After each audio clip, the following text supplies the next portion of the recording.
Bonjour, Loïlia, je suis designer et je suis en thèse. Je travaille sur la conception de dispositifs de recueil des expériences patients au service de leur engagement pour l'amélioration continue des parcours de soins. Et en fin de matinée, là, j'ai 20 minutes pour vous présenter une partie de ma thèse. Donc pour recontextualiser, je suis designer de formation, designer spécialisé sur les questions de santé. J'ai notamment travaillé sur des projets en cancérologie, en gériatrie, sur l'activité physique adaptée. Et depuis 2 ans, j'ai commencé donc une thèse qui allie à la fois le design, qui est inscrite en informatique et qui s'intéresse à la santé, dans un consortium du coup qui regroupe l'école de design Nantes-Atlantique, l'université de Nantes, sans iPod, car c'est un contexte de thèse CIFRE, donc qui est financé par une agence de design, et le CHU de Montpellier, qui est mon terrain de recherche.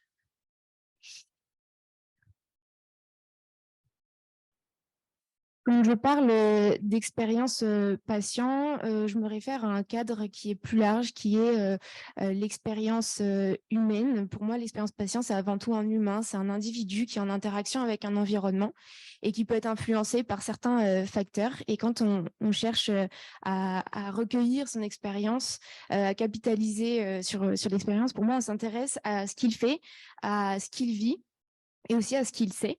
Alors effectivement, l'expérience patient, elle est singulière par rapport à une expérience utilisateur, à une expérience citoyenne.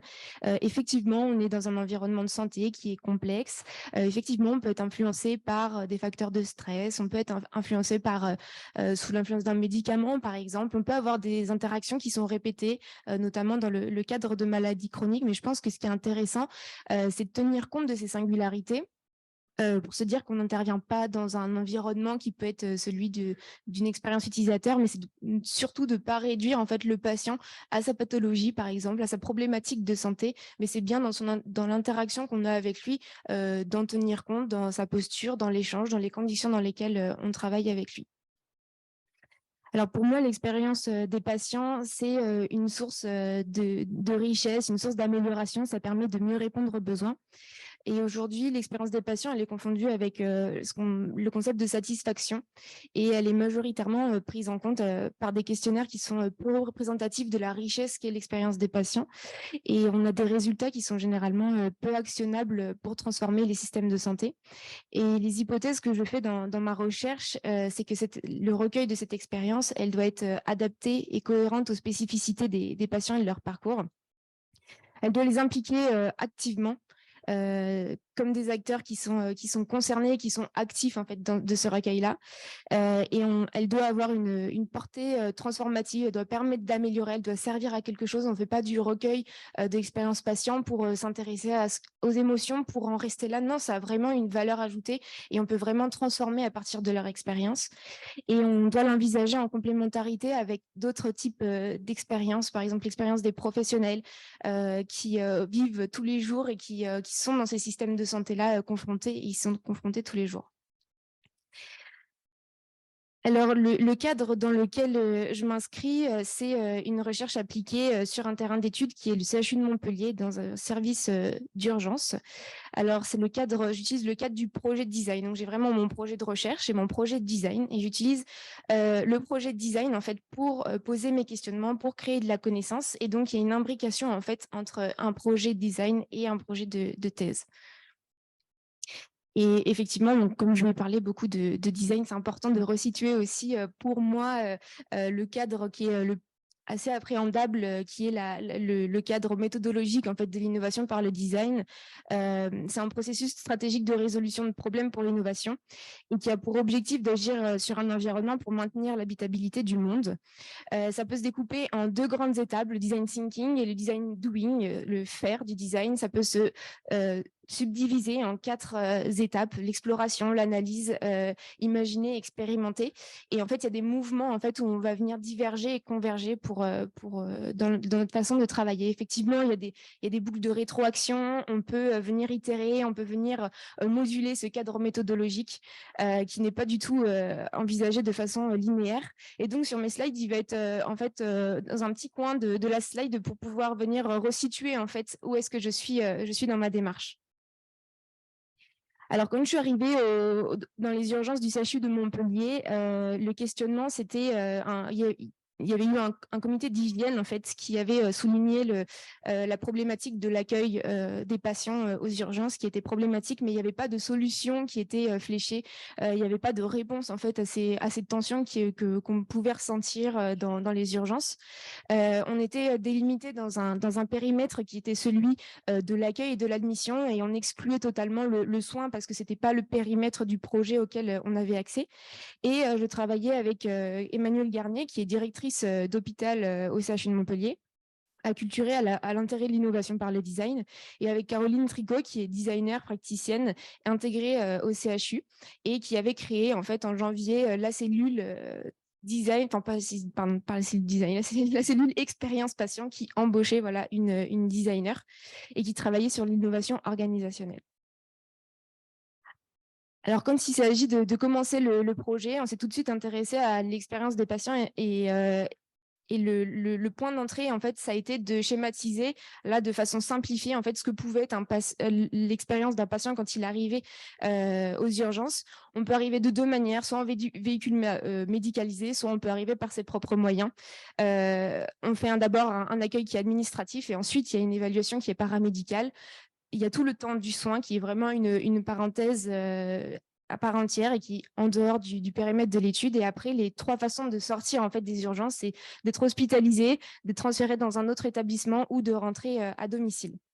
Et donc là, l'objectif, c'était de chercher en fait la façon dont on allait recueillir l'expérience des patients qui était la plus appropriée dans notre discussion qu'on pouvait avoir avec eux.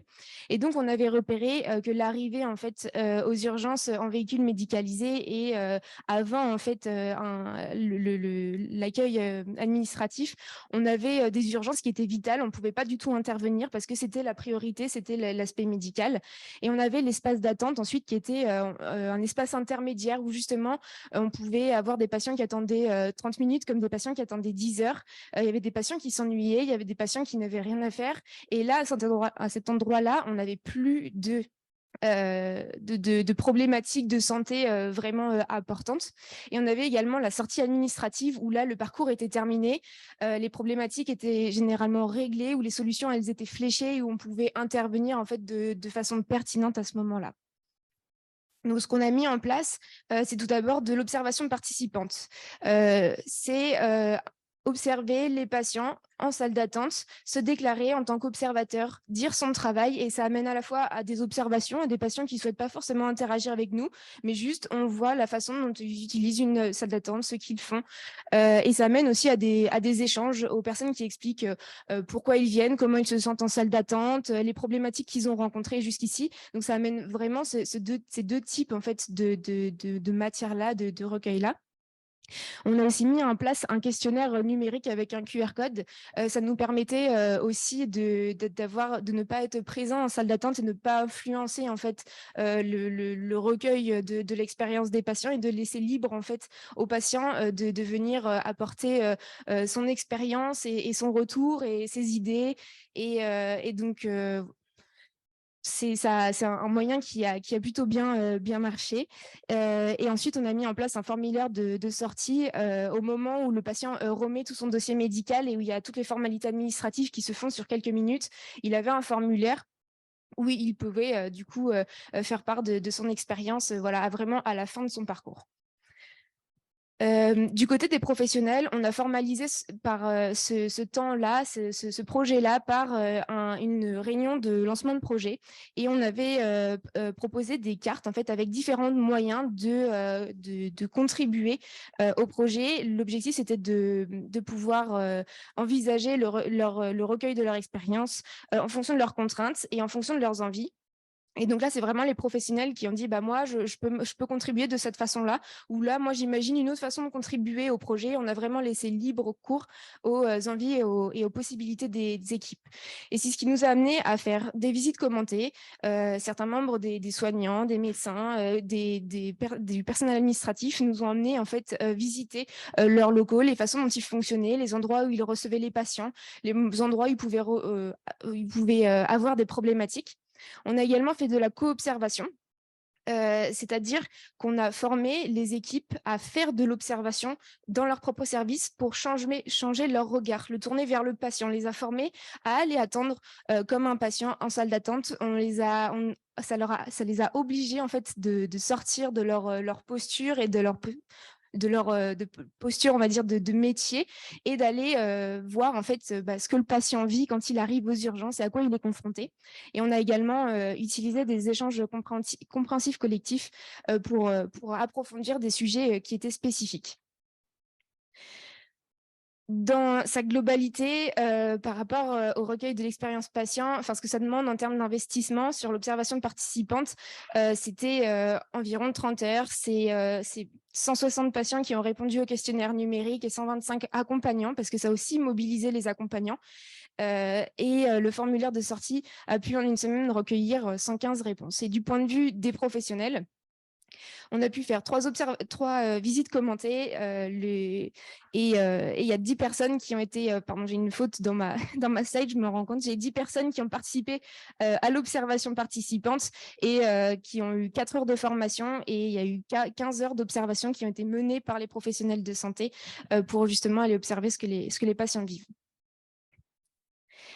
La particularité du recueil de l'expérience, c'est qu'à chaque fois qu'on avait de la matière, on venait la valoriser dans un espace, on appelait ça une résidence. C'est-à-dire que tous les verbatims, tous les contenus d'observation qui ont été recueillis, ils étaient affichés, ils étaient retranscrits, donc toute la valeur, en fait, on venait l'afficher sur les murs, on venait donner à voir en fait ce que les gens vivaient, dans quels espaces, à quel endroit il y avait des problématiques. Et donc voilà, on venait vraiment valoriser en fait toute la matière qu'on pouvait recueillir dans un espace en fait qui était un ancrage où les gens venaient, ils venaient voir ce qui avait été dit, les informations qu'on avait pu recueillir.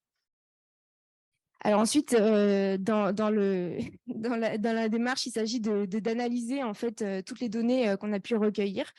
Donc on a passé en revue la totalité de la matière, que ce soit des observations, que ce soit des verbatims, que tous les dessins même qui nous avaient été donnés. On a pu converger vers 5 problématiques. Alors à l'admission des urgences, il y avait une problématique d'interférence de flux. Il y avait un problème de gestion de l'attente par l'information et la communication. Il y avait un problème d'inadéquation entre des usages théoriques et des usages réels des espaces. Il y avait un problème de manque d'intimité et de confidentialité, et il y avait aussi un problème de difficulté à s'orienter et à se repérer en autonomie pour les patients. Alors aujourd'hui, j'ai décidé de plutôt me focaliser sur la problématique de gestion de l'attente et de voir comment est-ce qu'on a travaillé avec les patients et avec les professionnels pour apporter des réponses et améliorer leurs expériences à ce sujet-là. Donc, tout d'abord, dans le travail d'analyse, il y a eu un moment vraiment important qui était celui de rendre visible, celui de montrer cette problématique-là. Donc là, par exemple, sur la gestion de l'attente par l'information et la communication, on est venu créer une cartographie de tous les espaces où les patients pouvaient venir attendre dans les urgences. Alors, il y avait des espaces qui ne sont pas du tout conçus pour attendre, mais justement, en fait, on les a valorisés, on a essayé de comprendre pourquoi est-ce que les patients cherchent, pourquoi ils attendent à cet endroit-là. Alors, il y avait des patients qui attendaient dans des espaces parce qu'ils les ressentaient comme plus médicalisés. Donc, ils disaient, tiens, ici, je vais pouvoir avoir des informations, alors qu'ils ne sont pas du tout configurés pour être des espaces d'attente. Il y a des patients qui se disaient, mais j'ai compris qu'en fait, je n'allais pas avoir d'informations, donc je vais aller attendre dehors parce que finalement, c'est plus agréable d'attendre dehors plutôt que dans la salle d'attente. Et d'un autre côté, on avait des professionnels qui, à cause de cette attente dehors qui n'était pas organisée, avaient des problématiques de flux en fait sur l'arrivée des véhicules médicalisés. On avait des soignants qui cherchaient en fait des patients parce qu'ils ne comprenaient pas où est-ce qu'était passé le patient, où il était passé, mais il était juste dans un autre espace d'attente. Et donc, il y a eu tout un enjeu en fait vraiment de montrer l'expérience des gens, de montrer leurs problématiques pour faire comprendre aux gens en fait ce que c'était la problématique de l'attente et du manque d'informations aux urgences. Et ensuite, on a fait tout un travail sur transformer en fait cette matière-là. On a trouvé des endroits où on convergeait vers des idées, parce qu'il y a des patients qui nous ont laissé plein d'idées sur des façons d'améliorer l'information et la communication aux urgences. Et le travail qu'on a fait, c'était de dessiner et de transformer en fait les idées des patients vers des projets en fait beaucoup plus on va dire systémiques, c'est un mot très à la mode en ce moment, mais qui ont vraiment un début, une fin, qui sont vraiment au service d'un besoin. Et donc, ces idées-là, on les a dessinées et on est retourné en salle d'attente. On est retourné dans les urgences avec nos planches de dessin. On est retourné voir des patients, des accompagnants, des professionnels du service. On est aussi allé voir des professionnels techniques de l'établissement et on allait proposer ces idées de patients en disant bah voilà, on pourrait faire ça. Qu'est-ce que vous en pensez? L'idée, c'était d'éprouver ces possibilités-là. Et à partir du moment où on constatait qu'on avait éprouvé l'idée, on s'est dit, tiens, là, on peut tester. Là, on a la capacité de venir tester cette idée-là. Et donc, par exemple, on a testé l'envoi de messages personnalisés aux patients sur l'évolution de son parcours aux urgences. Donc, on a pris un téléphone, on a recueilli le consentement à l'entrée des urgences et on a demandé à chaque fois à professionnel médical de nous informer sur l'évolution du parcours. Tiens, le parcours, il a été reçu par l'infirmier d'orientation. Il va attendre tant de temps. Tu peux lui dire d'attendre en salle d'attente et l'informer en fait sur la suite de son parcours. Il va être vu par un médecin et ça va se passer de telle manière pour la suite de son parcours. La suite de cette expérimentation et toute l'importance était aussi dans l'évaluation. On a observé en fait ce que c'était en fait d'envoyer ces messages-là. On a déjà pu voir que 100% des patients qui ce jour-là ont été admis aux urgences ont accepté de participer à l'expérimentation et qu'aucun n'a demandé à arrêter l'expérimentation qui était menée. Et on a pu voir aussi que renseigner le numéro de téléphone des patients à l'arrivée aux urgences, c'était une pratique qui existait déjà. On ne rajoutait pas forcément une charge supplémentaire, on demandait déjà le numéro du patient, mais on ne l'utilisait pas en fait au sein de son parcours. On a eu aussi des échanges avec les patients avant qu'ils quittent les urgences. Et comme ça, on a pu recueillir des verbatims. J'ai ressenti que les patients, on a recueilli des verbatims de patients et de professionnels pendant l'expérimentation. Et on a pu comme ça voir que les professionnels avaient ressenti les patients qui étaient moins dans l'attente. Ils trouvaient que c'était soulageant et que ça avait apaisé en fait leur espace de travail. On a eu un patient qui nous a dit c'est une super idée, et puis un autre qui nous a dit c'est un fil rouge pendant mon parcours et ça m'a permis de rester informée.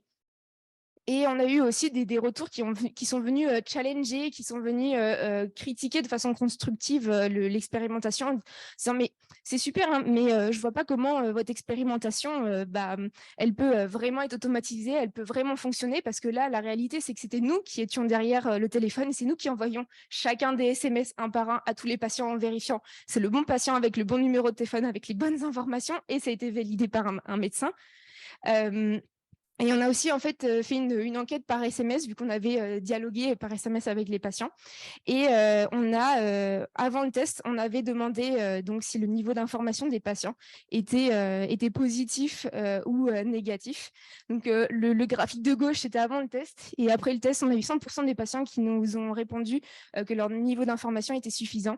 On les a aussi questionnés sur la fréquence, sur la clarté du contenu, sur les moments où les messages étaient envoyés. Et ils ont tous été évalués comme étant pertinents.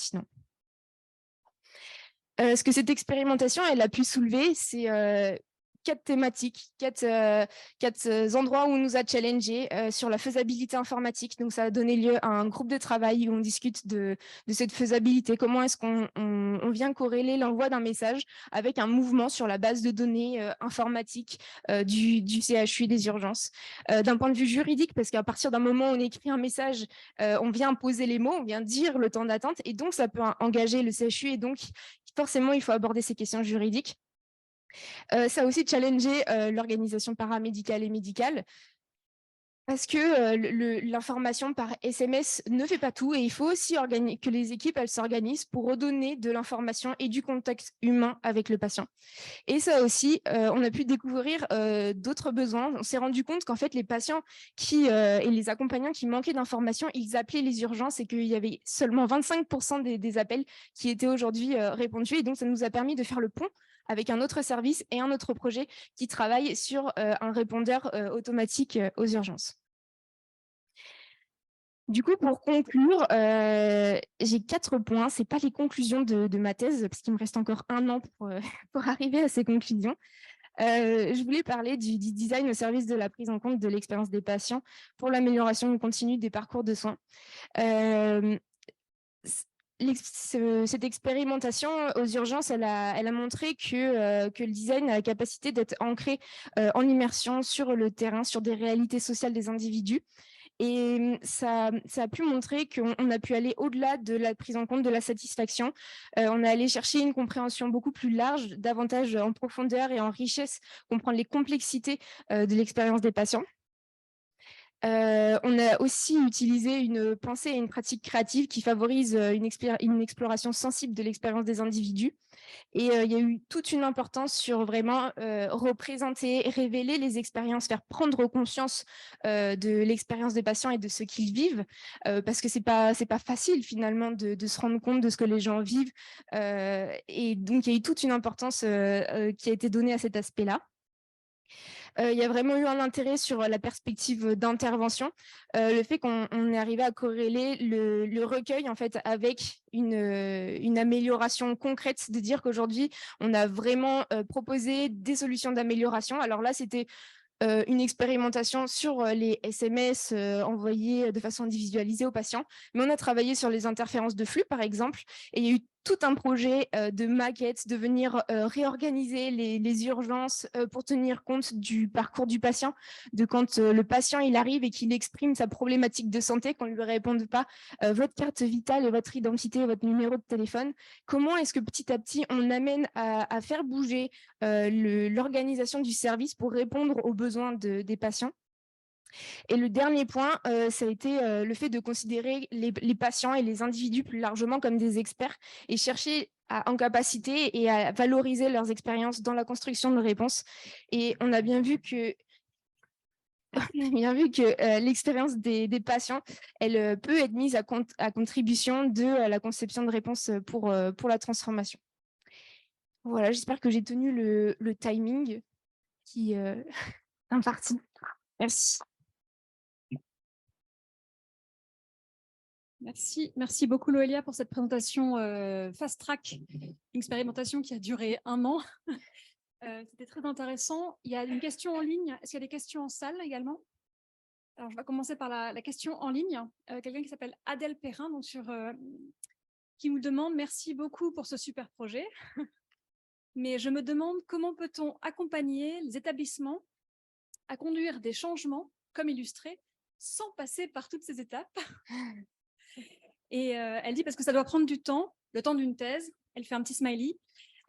Qui pourrait porter ces projets au sein des établissements? Alors, je suis pas sûre je pense qu'on a la capacité d'être beaucoup plus rapide parce que, par exemple, on est arrivé à nos premières expérimentations au bout de 3 mois.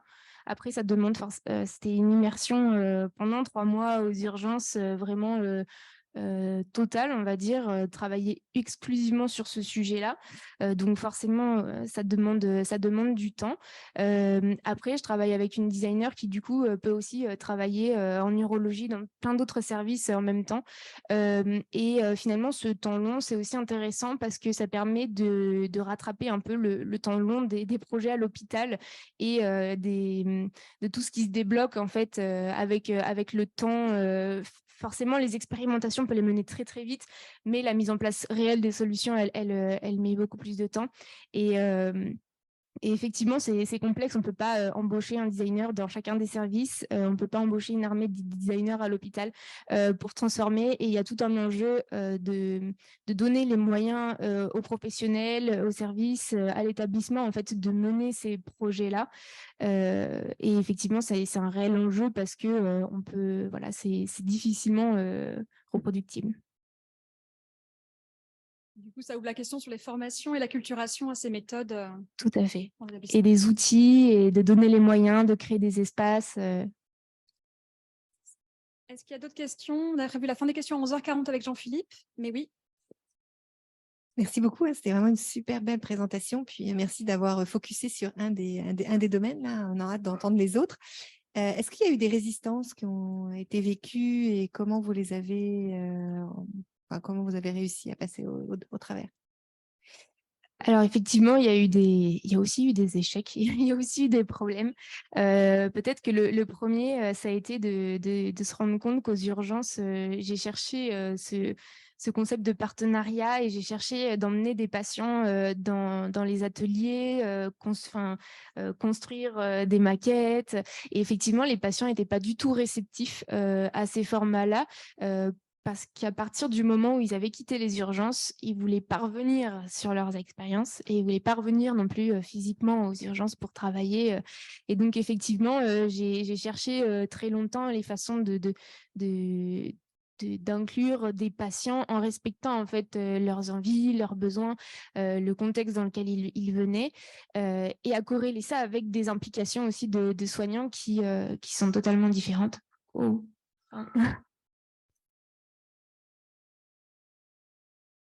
Et effectivement, une autre des problématiques, ça a été d'essuyer un petit peu, on va dire, des années en fait de fonctionnement, on va dire un peu hiérarchique et projet descendant, d'imposer des façons de fonctionner, d'imposer des projets aux équipes dont ils n'ont pas forcément besoin. Et donc, il y a des stratégies de résistance qui sont en place. Et tout ça est très lié aussi avec les urgences, c'est un grand service, c'est énormément de turnover, c'est des patients qui viennent tous les jours et qui sont différents. Et donc, est-ce qu'on peut vraiment impliquer la totalité de ces gens-là je pense que non, à l'échelle d'un designer sur le projet. Et donc, forcément, quand on met en place des expérimentations, on a des gens qu'on n'a pas croisés. Il y a des gens qui n'étaient pas au courant des projets. Il y a des patients qui ne comprennent pas l'intérêt. Même si on aborde plein de complexités, même si on essaie d'inclure le maximum de personnes, et ben forcément, le jour où on va expérimenter, il y a plein de gens qu'on n'a pas consultés et qui ne comprennent pas l'intérêt de ce qu'on fait. Et comme on est vécu comme les anciens projets, finalement, on impose des visions, on impose des projets, des façons de faire, alors que justement, ces idées-là, elles sont pas forcément, elles sont même pas du tout issues de fonctionnements qui sont imposés, mais bien en fait de l'expérience des gens et de ce qu'ils ont construit. Donc ça, c'était aussi une des problématiques, mais bon, je pense qu'on peut pas, c'est peut-être utopique de dire qu'on peut co-construire avec tout le monde. Je suis pilote Naval-Groupe CHU d'Angers. Bravo pour votre travail, c'est superbe. Ma question, c'est est-ce que vous avez senti l'impact sur les équipes professionnelles de votre travail? Est-ce que vous avez eu une ambiance avant que vous arriviez et une ambiance de travail maintenant qui est différente? Énormément. Est-ce que j'ai senti un impact sur l'ambiance dans les équipes du service? Alors, énormément. Énormément. Ça a redonné du sens, en fait, aux équipes. Les équipes, elles se sont mobilisées au-delà de leur activité professionnelle. Il y a des équipes qui sont venues sur le lendemain de garde, des équipes qui sont venues sur leur temps de vacances, qui sont venues sur des jours où elles n'avaient pas du tout travaillé. Ça avait du sens beaucoup plus large en fait. Ce que ça a aussi apporté, c'est des équipes ou des professions qui ne discutaient pas forcément ensemble et ça les a justement amenés à travailler ensemble, à discuter en fait par le biais de ce projet-là. Et ça a amené à des discussions de en fait, je me suis rendu compte que ce que tu faisais juste avant moi, ça avait vachement d'impact sur ma pratique après, sur la façon dont tu le faisais. Et en fait, merci de le faire comme ça parce que je me rends compte que je gagne un temps et en fait, c'est super important. Et donc, merci de le faire de cette façon-là. Et donc, ça a amené des discussions, ça a amené la transversalité. Et ça a aussi amené peut-être des personnes qui habituellement n'avaient pas forcément, on va dire, pas le droit à la parole, mais leurs idées n'étaient pas forcément entendues. Et par exemple, face à un chef de service, ils étaient forcément entendus de façon secondaire. Et dans le projet, on a essayé d'amener ça de façon égalitaire, de dire que la parole ou l'idée de quelqu'un, elle vaut tout autant, en fait, quelle que soit sa profession. Et au sein du projet, qu'on soit patient, qu'on soit professionnel, On s'en fiche, en fait, on cherche juste une bonne énergie, des idées, et c'est tout ce qui compte. Donc ouais, on a senti l'impact énormément, surtout pendant les 3 premiers mois où il y a vraiment eu un investissement important. Et après, c'est vrai qu'il y a aussi les équipes qui tournent, il y a aussi des nouvelles personnes. Et donc, forcément, ça aussi, ça nous met en difficulté parce qu'il faut toujours reparler de l'antériorité du projet, de pourquoi on fait ça, comment est-ce qu'on a fait ça, comment est-ce qu'on intègre les équipes qui ne sont pas toujours au courant. Et donc, peut-être qu'aujourd'hui, c'est un peu moins le cas parce qu'on est moins investi par rapport aux 3 premiers mois du projet. Mais voilà, c'est ce qu'on peut en retenir.